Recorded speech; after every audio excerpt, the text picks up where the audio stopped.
دیکھیے سمپل یہ چیز ذہن میں رکھیں، آپ کے مر جانے سے کسی کو کوئی پرابلم نہیں ہے، زندگی آپ اپنی مریں گے، آپ کے جینے کا فائدہ آپ کو ہے، آپ کے ڈپریس رہنے کا فائدہ لوگ اٹھائیں گے۔ آپ نے یہ تہیہ کرنا ہے کہ جی مجھے لوگوں کو ڈپریس اپنے آپ کو شو نہیں کرنا، تنہائی میں بھی انشاءاللہ مجھے ڈپریس نہیں رہنا، اور رجوع کس سے کرنا ہے؟ اللہ کی طرف سے کرنا اور عبادات کرنی ہے۔ اب آ جاتے ہیں جی ادویات کی طرف، کیونکہ آپ نے کہنا ہے جی وہ حکیم صاحب آپ کا تو شعبہ طب ہے اور آپ باقی چیزیں بتا رہے ہیں، لیکن یہ بھی چیزیں بڑی ضروری تھیں۔ اب آ جاتے ہیں طب کی طرف۔ طب کیا کہتی ہے؟ ڈپریشن، کون سے لوگ ہیں جو ڈپریس ہوتے ہیں؟ ایک تو ریائی مزاج کے لوگ ڈپریس ہوتے ہیں، یہ میں بڑے وثوق سے بات کر رہا ہوں، جن کا بلڈ پریشر بڑھتا ہے، گیس تبخیر ہوتی ہے، یہ والے مسلز کمزور ہو جاتے ہیں، پریشان رہتے ہیں، دماغی ٹینشن میں رہتے ہیں، ڈپریسڈ رہتے ہیں سٹامک کی تبخیر کی وجہ سے، اور وہ تبخیر یا ریا پوری باڈی میں موو کرتی رہتی ہے، تو یہ لوگ بھی ڈپریسڈ ہوتے ہیں۔ دوسرے نمبر پر اعصابی کمزوری کے لوگ بھی ڈپریسڈ ہوتے ہیں۔ کیوں؟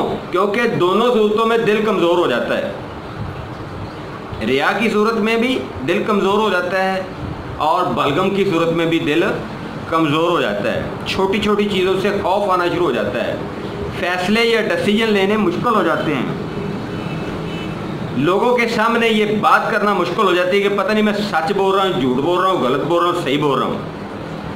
ڈپریسڈ آدمی لوگوں کو اپنی بات صحیح طرح سے نہیں بتا پائے گا، سینئرز کے سامنے ڈرے گا، اپنا مدعا نہیں پیش کر سکے گا، اور سلیکشن اس کی بڑی کمزور ہوگی۔ اگر اس کو کہہ دیا جائے نا کہ یار یہ فلاں فلاں چیز ہے، اس میں سے آپ کیا لیں گے، وہ کہتا ہے جی جو مرضی دینی دے دیں، مجھے میری کوئی سلیکشن نہیں ہے۔ تو دل کمزور ہے، دماغ بھی کمزور ہو چکا، دل بھی کمزور ہو چکا۔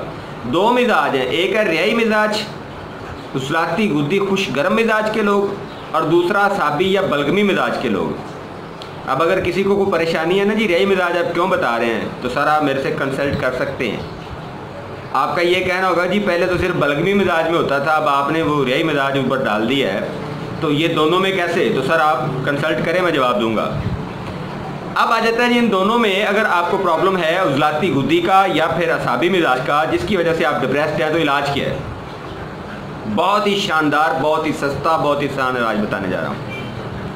جو ریا کے مریض لوگ ہیں، سب سے پہلے وہ اپنی ریا پہ کنٹرول کریں، دماغ پہ کنٹرول نہ کریں، سستی والی چیزیں استعمال نہ کریں، نیند آور نشہ آور گولیاں استعمال نہ کریں، صرف کیا کریں؟ اپنے معدے کا علاج کریں اور ریا کا علاج کریں۔ جب ان کے ریا کا علاج ہوگا تو ان کی ڈپریشن میں کمی آئے گی، ان کا دل بھی مضبوط ہوگا، ان کے فیصلے، ان کے ڈیسیجن بھی ٹھیک ہوں گے، ان کی سپیکنگ پاور بھی بڑھے گی اور ان کا کانفیڈنس لیول بھی سٹرونگ ہوگا۔ اسی چیز کا نام ڈپریشن کہتے ہیں نا سر آپ۔ تو یہ ساری چیزیں انشاءاللہ ٹھیک ہوں گی۔ کرنا کیا ہے؟ صرف ریا کو کنٹرول کرنا ہے۔ اگر آپ کا مزاج عضلاتی غدی ہے، آپ کو تبخیر کا مسئلہ ہے، آپ کو ریا کا مسئلہ ہے، تو ڈپریشن آپ کو ہونی ہے۔ تو علاج کے لیے کیا کریں؟ بہترین چیز اس میں بتا دیتا ہوں، جوارش شاہی 1 چمچ صبح، 1 دوپہر، 1 شام، خشک گرم اور گرم خشک چیزوں سے پرہیز، یہ آپ کا علاج ہے۔ اس کو آپ تکا نہ سمجھیے گا، اس کو آپ ٹوٹکا نہ سمجھیے گا۔ اور یہاں پہ میں یہ نہیں بتا رہا کہ ملین نمبر 6 کھا لیں یا ملین نمبر 1 کھا لیں، دیکھیں ان سے بھی فائدے آپ کو ہو سکتے ہیں، لیکن میں وہ نہیں بتا رہا۔ میں آپ کو کیا بتا رہا ہوں؟ جوارش شاہی، پانی کا زیادہ استعمال، دودھ کا زیادہ استعمال، کاربوہائیڈریٹس کا زیادہ استعمال، ٹھیک ہے سر؟ تو انشاءاللہ آپ کا جو ریا ہے وہ کنٹرول بھی ہوگا، اور اس کے ساتھ جو ڈپریشن کا پرابلم آپ کو آ رہا تھا وہ انشاءاللہ ٹھیک ہو جائے گا۔ دوسرا جی اعصابی ڈپریشن، اس میں آپ نے کیا کرنا ہے؟ اس کے لیے آپ آملہ، بیڑا اور ہرڑ تینوں برابر مقدار میں لے کے گٹلیاں نکال کے جو ان کے چھلکے ہیں ان کو بریاں کریں، توے کے اوپر دیسی گھی میں بھون لیں، بعد میں ان کا پاؤڈر بنائیں، 1 چمچ صبح، 1 چمچ دوپہر، 1 چمچ شام استعمال کریں، صبح کھٹی لسی یا چاٹی کی لسی سے اور رات کو مرنڈا بوتل سے۔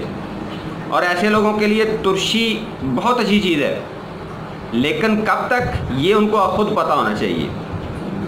ایسے لوگوں کو آپ شکنجوی دے سکتے ہیں، سنگترا، لیمو، مالٹا، یہ ساری چیزیں ان کے لیے بہتر ہیں۔ اور اس کے علاوہ یہ لوگ خمیرہ مروارید استعمال کریں، بہترین چیز ہے خمیرہ مروارید، ڈپریشن کے لوگ استعمال کریں، دل مضبوط ہوتا ہے، ڈپریشن کم ہوتا ہے۔ اس کے علاوہ ایسے لوگوں کو جو ایسے ڈپریشن کے لوگ ہیں ان کو آپ لوگ جو ہیں وہ خمیرہ مروارید کے اندر جوار شاہی بھی تھوڑی مکس کر کے دے سکتے ہیں، وہ بھی ان کو فائدہ کرے گی۔ اور بلغمی امراض کی چیزوں سے ان کو کہنا جی اوائڈ کریں۔ اب سمجھ آ گیا ہوگا آپ لوگوں کو کہ میں کیا بتانا چاہ رہا ہوں۔ ڈپریشن کی دو اقسام ہے، دونوں کو ڈیل کرنا ہے علیحدہ علیحدہ سے۔ ایک میں بلڈ پریشر ہائی ہو رہا ہے، ڈپریشن ہو رہی ہے، عضلاتی غدی، ریائی مزاج، بلڈ پریشر ہائی، گیسز کی زیادتی، دماغ کی کمزوری، ٹینشن، گھبراہٹ، دل کا ڈوبنا، پریشانی، ڈیسیجن کا نہ لینا۔ دوسرا کیا ہے جی؟ اعصابی مزاج، بلغمی مزاج۔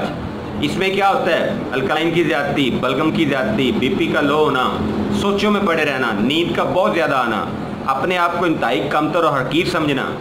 تو یہ کون سمجھتا ہے؟ ڈپریسڈ آدمی سمجھتا ہے نا۔ احساس کمتری کا شکار کون ہوتا ہے؟ ڈپریسڈ آدمی۔ تو سر دونوں کا علاج کریں، انشاءاللہ اللہ پاک آپ کو تندرستی سے دے گا۔ اور اگر کسی بندے کو ڈپریشن ہے، اس کو کنسلٹنسی کی ضرورت ہے، میں حاضر ہوں جی، میں اس کو کنسلٹنسی دوں گا۔ وہ مجھے کال پہ لے، مجھے واٹس ایپ پہ لے، میرے ساتھ ایک ٹائم شیڈول طے کرے، ڈسکس کرے، چاہے وہ خاتون ہے چاہے وہ مرد ہے۔ لوگ کہتے ہیں ڈپریشن کا علاج نہیں ہے، بہت سے لوگ کہتے ہیں، جس طرح سے ایلوپیتھک سائنس کہتی ہے نا جی ڈپریشن کا علاج نہیں ہے، صرف آپ نیند اور گولیاں، نشہ اور گولیاں کھاتے رہیں اور اینٹی ڈپریشن میڈیسن لیتے رہیں تو یہ علاج ہے۔ بھائی یہ علاج نہیں ہے، وہ وقتی طور پہ آپ کو کیا ہے، آپ کا دماغ کو معاف کر دیا گیا ہے کہ آپ نہ سوچو نہ سمجھو، تو آپ ریلیکس رہو۔ جب آپ ریلیکس رہیں گے، آپ کا دماغ ہی کام نہیں کرے گا تو آپ اچھے برے کا فیصلہ کیسے کریں گے؟ تو وہ علاج نہیں ہے۔ علاج کریں، علاج وقتی نہیں، پرماننٹ۔ اور اگر آپ کو کچھ سر مسئلہ ہے، میں حاضر سر، آپ مجھے کانٹیکٹ کریں، انشاءاللہ آپ کا ڈپریشن ختم ہوگا۔ فی امان اللہ، اللہ حافظ، السلام علیکم ورحمۃ اللہ۔